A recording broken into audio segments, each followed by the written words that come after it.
एक दिन उसने ऐसा किया कि 2-3 कतारें आदमियों की खड़ी कर दी और जल्लाद से कहा इनके सर कलम करो। अब जनाब किसी ने सौदा उठाया हुआ है, किसी ने कोई प्याज उठाया हुआ है, किसी ने मिर्चें, घर में जा रहे थे लोग जिस तरह बाजार में जाते हैं। उन्होंने कहा किस गुनाह में हमें मारो। उसने कहा बस देखो हलाकू सामने खड़ा है घोड़े पे, उसके हाथ में एक नींबू था, वो उससे खेल रहा था। अच्छा, अब अगली सफ जो मरनी शुरू हुई, एक का सर गया, दूसरे का, तीसरे का। सफ पहली, एक बूढ़ा आदमी आखिर में खड़ा था। उसने जब देखा ना कि अब तो मेरी बारी है, इसके बाद वो दौड़कर पीछे हो गया पिछली सफ में। भाई जितनी देर जान बच जाए, देखा ना सुकून ढूंढता है इंसान।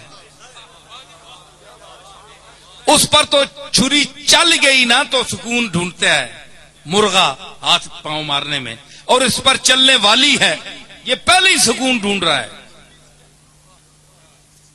दलील आपके सामने आ गई कि नहीं?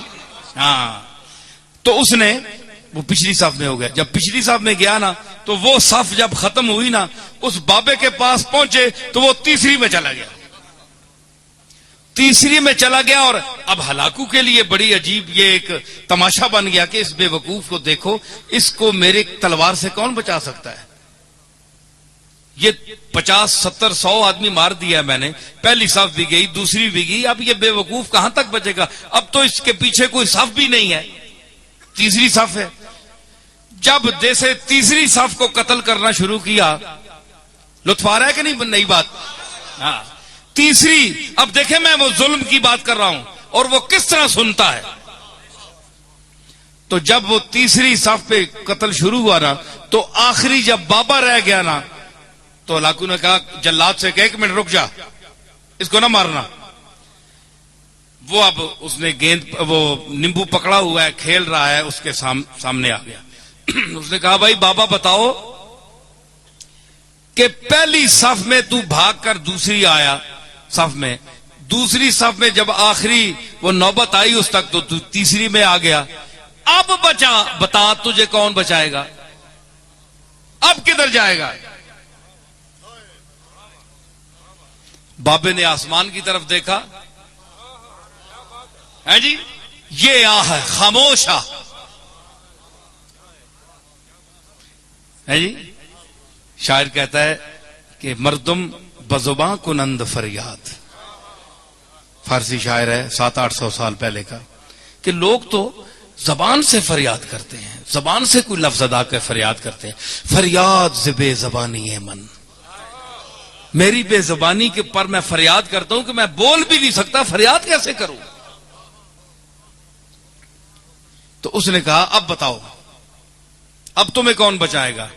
वो खामोश फरियाद जब आसमान की तरफ देखा तो उसने कहा मैंने तो पहली साफ को इसलिए छोड़ा कि शायद मैं दूसरी में बच जाऊं, दूसरी को इसलिए छोड़ा ताकि तीसरी में बच जाऊं। और उसने कहा कैसे बच सकते हो।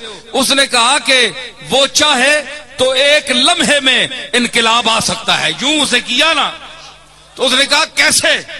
हलाकू ने कहा कैसे। यूं किया, वो नींबू छूट गया हाथ से।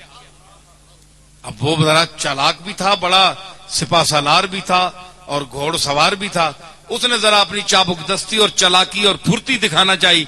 उसने झुककर गिरने वाले नींबू को जो पकड़ना चाहा तो रकाब पिछली से उसका पांव निकल गया। ये मंजर देखकर घोड़ा भाग गया, भाग निकला, भागा। वो दोबारा रकाब में पांव न डाल सका, यहां तक के हलाकू वहां गिर गया और उसका सर पटक पटक पटक के वहीं मर गया। बाबा वहां खड़ा हुआ देख रहा है कुदरत को, अल्लाह की कुदरत को देख रहा है। और जो उसका अमला था वो हैबत ज़दा हो गया उस बाबे को देखकर कि इसने क्या तमाशा बना दिया एक लम्हे में, है जी। तो उसने कहा कि इजाबत अज दरे हक बहरे इस्तिकबाल मी आयद, मजलूम की आह से डर, क्योंकि जब वो आह करता है तो इजाबत, कबूलियत दूर से उसका इस्तिकबाल करने आती है।